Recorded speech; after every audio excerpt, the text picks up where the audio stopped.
over now to a guy that was trained by the same trainer as Canelo Alvarez, Eddie Reynoso, Ryan Garcia. He then moved over to Joe Goossen, and it turns out he has officially parted ways with Joe Goossen, his trainer, after losing to Tank Davis by TKO in the 7th round in that big, massive blockbuster fight.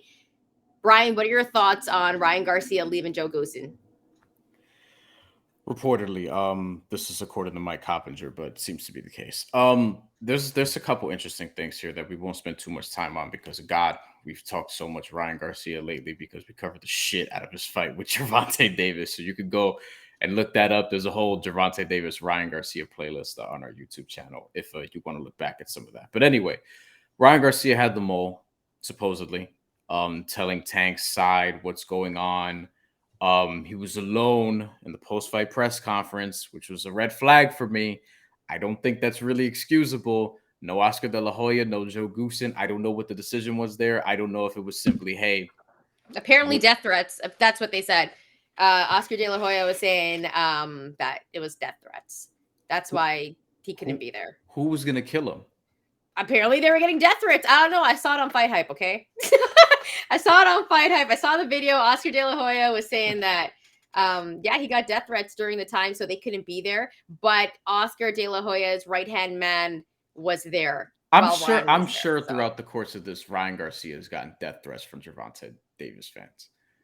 He was out there in the press conference. Like, he's the fighter here. You know what I mean? And vice versa. I'm sure Gervonta Davis got death threats from people who were rooting for Ryan Garcia. Yeah, I wouldn't doubt it. People online could be, look, if it don't apply, let it fly. So I don't mean this about everybody, but some people online could be losers. It is what it is. As it relates to, look, if you get offended by that, then you might be like, hey, but if you don't get offended by that, then you're not gonna give a shit, right? Because again, if it don't apply, let it fly. But yeah, no De La Hoya, no Joe Goossen. And I was watching some of the what Showtime put out, the epilogue after Gervonta Davis beat Ryan Garcia, doing our homework here. One quote that was interesting to me, this was after Ryan Garcia got knocked down. Joe Goossen said, "I like what you did, but you could almost see him waiting for that. Get back to boxing smart."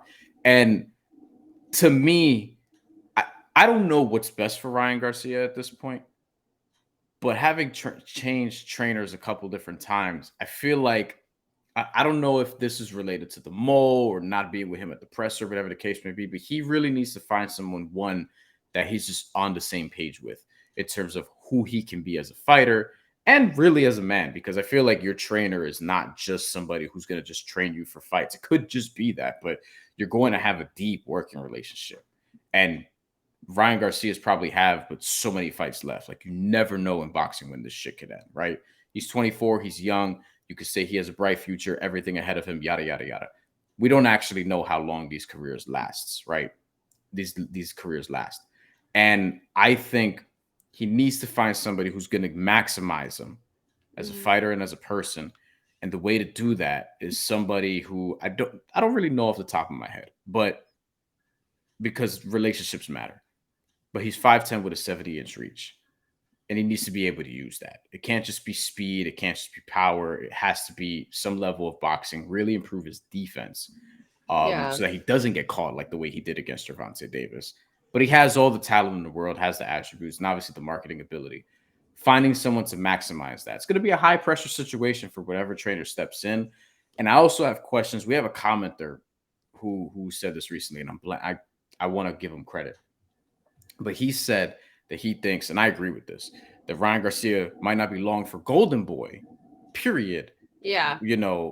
Long term. And I think this may have highlighted that as well, which is kind of dangerous for Golden Boy because he's maybe their biggest star at this point. So, yeah, that's where I'm at with that. Yeah, I think the mole was an interesting factor because if you look at the actual footage of the fight right after the fight, Joe Goossen does ask Ryan Garcia if he hit him in that spot. Mm-hmm. Right. So he was injured during that fight. So the mole thing is interesting. But however, I still thought Tank was dominant throughout that. Ryan won that first round and then Tank was killing it. So I don't know. Did you see the Conor McGregor clip? I did see that. And everyone's talking about. But did you see it in the epilogue? Yes, I did. Okay.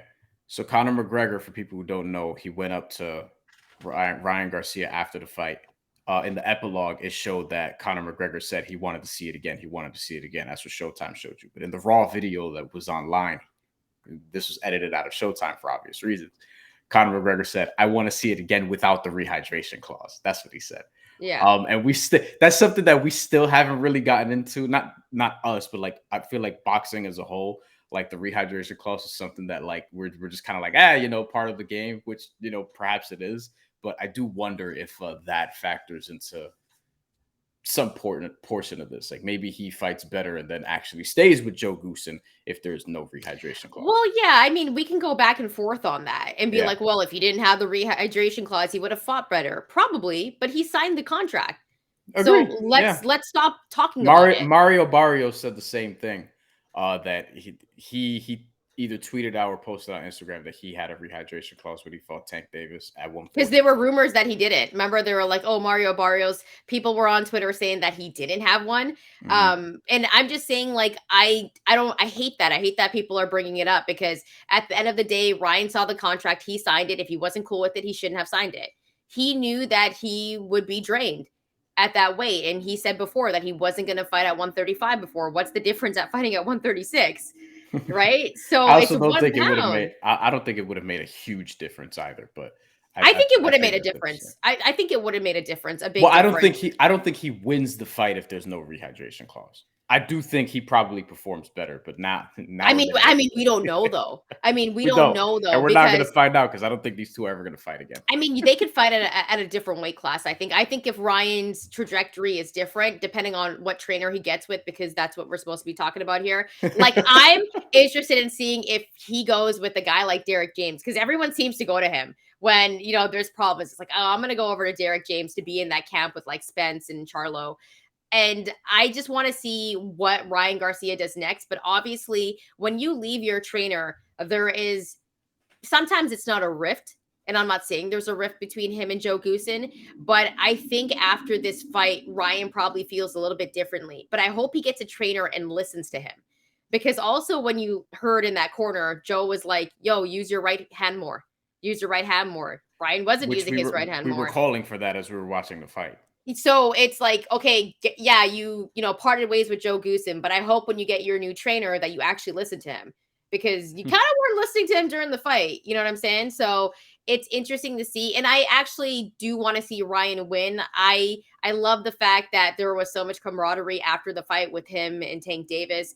They put this on for the boxing fans, so it's going to be definitely interesting to see what happens next. And of course, Tank's got some things he's dealing with as well, some legal issues. But nonetheless, I think Ryan Garcia, whoever he finds as his trainer, I hope he kind of sticks with them a little bit longer. He gave Joe Goossen, what, 3 fights? 3 fights. And Manuel to go, Javier Fortuna, and Gervonta Davis. And, we saw a little bit of improvement, but I think, yeah, he needs to improve defensively. He needs to use that right a little bit more, and his footwork needs to get better as well.